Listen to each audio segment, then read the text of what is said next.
Iran যুদ্ধে যুক্তরাষ্ট্রের সামরিক খাতে যে পরিমাণ ক্ষতি হয়েছে সেটা একেবারে বুক শিউরে ওঠার মতো। ইরানের মিসাইল হামলায় একের পর এক যুদ্ধবিমান বিধ্বস্ত হচ্ছে এবং মার্কিন সামরিক ঘাঁটিগুলো একের পর এক বিধ্বস্ত হওয়ার কারণে যে পরিমাণ মার্কিন সেনা থেকে শুরু করে তাদের সামগ্রীগুলো, যুদ্ধের সামগ্রীগুলো যে পরিমাণ ক্ষয়ক্ষতি হয়েছে, এটার অর্থ শুনলে চোখ কপালে ওঠার মতো। নিউ ইয়র্ক সংবাদ মাধ্যম জানিয়েছে প্রায় বাংলা টাকায় 25,000 কোটি টাকা শুধু ক্ষয়ক্ষতি হয়েছে সামরিক খাতে। আরও অন্যান্য খাত তো রয়েছে। এরপরে যেটা ইউএস ডলারে যদি আপনারা কনভার্ট করেন সেক্ষেত্রে 200 কোটি ইউএস ডলার।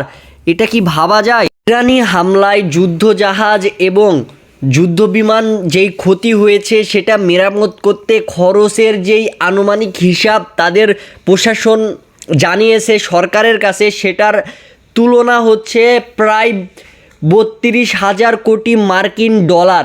এই ক্ষতির প্রভাবে মার্কিন যুক্তরাষ্ট্রের নাগরিকের ওপরে খুবই বড় চাপ পড়বে বলে আশঙ্কা করতেছে বিশ্লেষকরা এবং তাদের সরকারের একক্র গোষ্ঠী। তারা বলেছে যে এই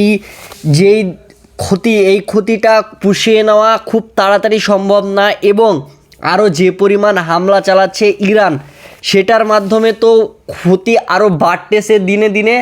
তাই বলা যাচ্ছে মার্কিন যুক্তরাষ্ট্রের নাগরিকের ওপরে এটার চাপ বহুলভাবে অতিক্ষিত রয়েছে। ডেস্ক রিপোর্ট, আর প্রাইম টিভি, ঢাকা।